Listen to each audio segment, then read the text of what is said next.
Et bonjour YouTube, bienvenue sur NFL Fashion TV, la chaîne qui permet de parler de maillot grâce à la NFL et qui permet de parler de NFL grâce au maillot. Let's go! Aujourd'hui, je suis excité comme une adolescente dans un concert de boys band parce qu'on va parler de contrefaçon. Wouh! Alors la contrefaçon, c'est un sujet assez épineux. Il y a des fans, il y a beaucoup de gens qui ne sont absolument pas fans comme moi. Je vais vous donner dans cette vidéo quelques petits points qui sont extrêmement importants pour pouvoir reconnaître de la contrefaçon. Donc rien de mieux que de comparer un modèle authentique et un modèle contrefait pour pouvoir faire la différence entre les deux. C'est parti. Avant toute chose, rendons à César ce qui appartient à César. J'aimerais remercier Hervé pour sa gentillesse et pour m'avoir envoyé ce magnifique maillot contrefait, une daube comme c'est pas permis, de Marshall Lynch des Raiders. Merci Hervé, celle-là, elle est pour toi. Première chose qui est très importante de savoir, la contrefaçon ne se fait pas sur les maillots d'entrée de gamme. Comme vous le savez, sur les maillots NFL, il y a plusieurs gammes de produits qui existent. Les entrées de gamme, ce qu'on appelle les maillots floqués, ou les réplicas, qui sont des maillots de base. Et après, ça évolue en gamme. Actuellement, chez Nike, vous avez une gamme intermédiaire qui est très très bien, qui s'appelle le Limited. Et après, les maillots Elite, qui sont les maillots les plus qualitatifs, comme celui que je porte sur moi. Donc pas de contrefaçon sur les maillots floqués. Donc n'allez pas courir dans vos armoires pour voir un peu si vous êtes fait avoir ou pas. Ce n'est pas le cas. Le but de la contrefaçon, quels que soient les produits qui contrefassent, je ne sais pas, c'est de pouvoir vous faire croire que vous allez avoir accès à un prix plus que modéré aux produits les plus chers. La production massive de contrefaçon a commencé début des années 2000, vers 2002-2003, quand Reebok a eu l'exclusivité sur les maillots et surtout le merch, entre autres. Et c'est à partir de ce moment-là que ça s'est vraiment explosé sur le marché et qu'on en trouve énormément. Donc les marques les plus contrefaites sont forcément toutes celles qui ont eu le droit de fabriquer des maillots NFL, donc Reebok, Nike et Mitchell & Ness. Nike a récupéré la licence exclusive sur les maillots NFL depuis la saison 2012 jusqu'à nos jours. Le partenariat a été prolongé, donc on va encore avoir du Nike pendant très très longtemps. Et à partir de 2012, la contrefaçon sur les gammes Nike s'est uniquement faite sur les maillots Elite. Donc le maillot, ce qu'on appelait précédemment authentique, donc la plus haute qualité. Donc la meilleure façon pour pouvoir reconnaître un maillot élite, c'est son système métrique, donc au niveau de la taille. C'est très simple. Sur les modèles floqués et les modèles limited, donc intermédiaires, la taille est marquée en lettres, S, M, L, etc. Et sur les maillots élite, c'est marqué en chiffres. Donc à partir de 2012, la contrefaçon chez Nike s'est concentrée uniquement sur les modèles élite. Je vais vous montrer donc les quelques points qui sont extrêmement importants à maîtriser pour pouvoir reconnaître de la contrefaçon. Dites-vous bien une chose, même si la contrefaçon évolue beaucoup, je vois moi des choses que je ne voyais pas il y a quelques temps. Donc forcément, ces contrefaçons essayent de pouvoir coller le plus possible à la réalité, mais de toute manière, sur un maillot de contrefaçon, il n'y a pas un point qui est identique à la réalité. Donc je vais vous montrer des petites choses. Et puis forcément, peut-être que va y avoir d'ici quelques temps des nouveaux modèles, comme ça se passe notamment sur les maillots de NBA, où là ça devient de plus en plus compliqué. C'est parti. Donc premier point important, l'aspect visuel. Quand on voit les deux maillots mis côte à côte, objectivement, il n'y a aucune question à se poser. Donc déjà, ce qui est très important, c'est de prendre le recul, de se dire voilà, oula, est-ce que ça ressemble véritablement à un vrai maillot? Donc si j'ai un doute, je vais regarder sur internet, je vais regarder des photos des joueurs, je vais regarder sur les sites officiels et je vais déjà voir si le maillot qu'on me propose sur un site de revente notamment ou sur des sites qui ne vendent que ça, est-ce qu'il ressemble déjà trait pour trait esthétiquement à un vrai maillot? Premier point important de comparaison, le shield NFL. Depuis la saison 91, la NFL a mis son logo, son bouclier, le shield, sur le col de tous ses maillots. Donc ça, c'est un premier indice pour pouvoir reconnaître de la contrefaçon. Ce shield, donc fait chez Nike, est donc celui en valeur de 2012 à 2017. Donc il doit être, comme vous pouvez bien le constater, blanc. Et depuis 2017, il est argenté comme celui que je porte. Donc le shield doit être donc forcément bien blanc. Vous devez bien voir les étoiles. Le ballon doit avoir une véritable forme de ballon. Les points de couture ne doivent quasiment pas se voir. Le plastique blanc doit être de la même dimension d'un côté comme de l'autre. La pointe du bouclier doit bien être forcément aussi dans l'axe, d'accord? Donc ça c'est important, c'est un beau shield. Là, le shield de la contrefaçon, on se rend compte de suite qu'il y a un petit souci. On s'aperçoit effectivement que cette partie blanche est moins large que de l'autre côté. On s'aperçoit qu'on voit, bon, forcément aussi là, un fil qui se balade, que les points sont mal faits, d'accord? Que la pointe n'est pas dans l'axe.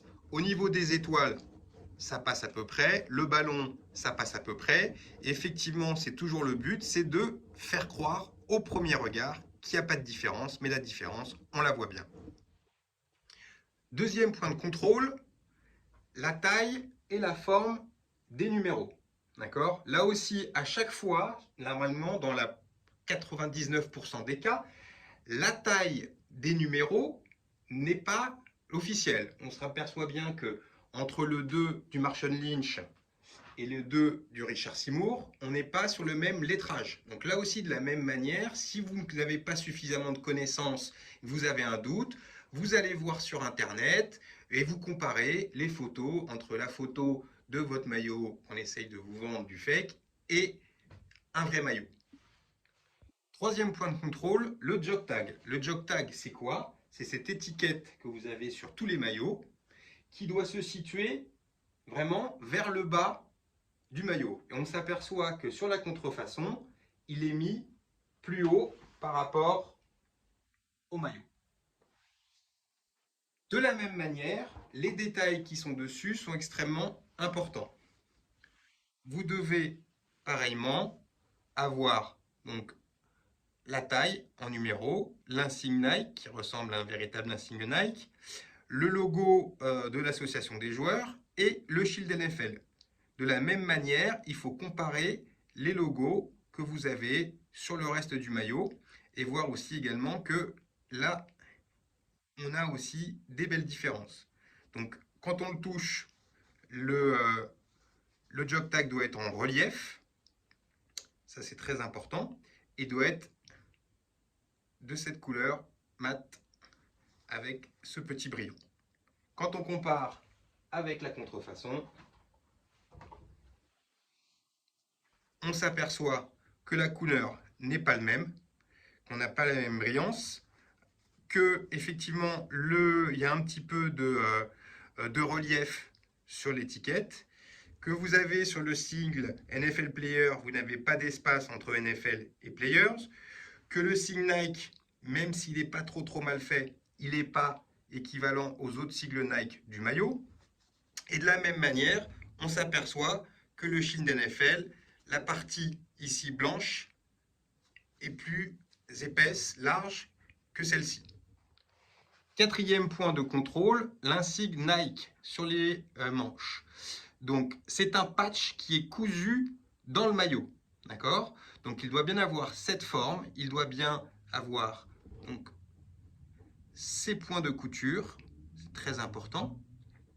Alors sur les limited, c'est une broderie, donc le fil est directement brodé dans la manche. Là c'est pas le cas, c'est un patch. Quand je retourne la manche, je vois effectivement donc tous les points de couture, donc le patch a bien été cousu dans la manche. Voici celui de la contrefaçon. Donc effectivement, sur un petit coup d'œil comme ça, vite fait en passant, on peut se dire que c'est bon, mais on voit que la forme n'est pas la même. On voit que les points de couture ne sont pas les mêmes. Alors je ne sais pas si ça se verra bien, je suis vraiment désolé. Mais surtout, là on voit la grosse différence, c'est qu'on a l'impression que c'est cousu, mais en fait, c'est tout simplement collé. Et voilà. Donc là, ce qui se passe, après quelques lavages, ça part en lambeaux. Autre point important, le nameplate. Le nameplate, c'est quoi en fait? C'est ce bout de tissu ici sur lequel est cousu, brodé directement dans le nameplate, le nom du joueur. Sur la contrefaçon, objectivement, celui-là est pas trop mal. Mais très souvent, vous pouvez vous rendre compte que entre chaque lettre, il y a un fil qui touche et qui relie une lettre à une autre. Ça, c'est un signe que c'est effectivement de la contrefaçon. Après, sur ce maillot des Raiders, c'est très simple aussi de se rendre compte de la différence. Pourquoi? Parce que donc là, vous voyez la qualité du tissu. Quand on regarde de près la qualité du tissu de l'authentique, effectivement, on sait très bien que les maillots des Raiders utilisent une matière qui est un petit peu donc gaufrée, comme on appelle.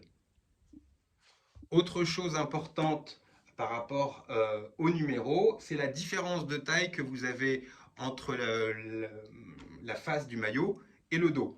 Là, vous vous rendez compte sur la contrefaçon que le numéro 24 donc, est d'une certaine taille et il est quasiment de la même taille de l'autre côté et quasiment mis à peu près à la même hauteur sur le jersey, que ce soit sur la face ou que ce soit sur le dos. Alors qu'en fait, donc, sur un maillot authentique, les numéros de face sont toujours plus petits que les numéros dans le dos. D'accord? On s'aperçoit qu'il commence plus haut dans le dos et il finit plus bas. Autre chose importante, il y a toujours un petit détail aussi qui peut aider. Il faut faire attention, j'en ai vu récemment sur de la contrefaçon, ça a évolué, mais vous avez sur les maillots donc dits authentiques, que ce soit les limited ou les élites comme celui-ci, quand vous ouvrez le maillot ici, vous avez toujours une petite bande protectrice grise que vous n'avez pas sur ce maillot ici. Autre chose importante, de voir comment est confectionné le maillot. Là, on s'aperçoit sur l'authentique qu'effectivement, donc vous avez toute cette partie ici en tissu mèche. Le tissu mèche, c'est ce tissu forcément un petit peu aéré, d'accord? Donc vous l'avez cette partie-là sur la face et sur la même partie sur le dos. Donc ça, effectivement, c'est l'authentique. Et on s'aperçoit sur la contrefaçon, vous avez du mèche ici sur le bas, vous avez du mèche sur le côté et vous en avez derrière au niveau du nameplate en bas et sur le côté.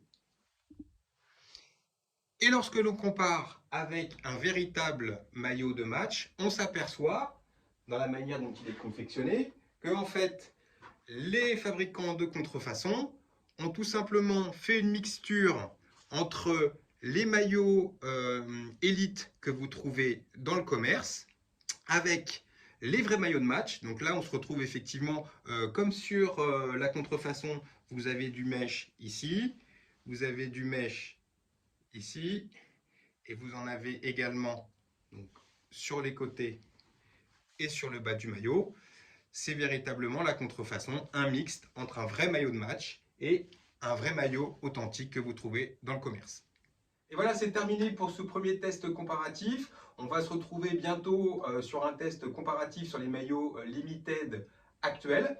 J'espère que ça vous aura donné suffisamment de clés de lecture pour pouvoir reconnaître un maillot contrefait d'un maillot authentique. Et je vous dis à bientôt. Bye!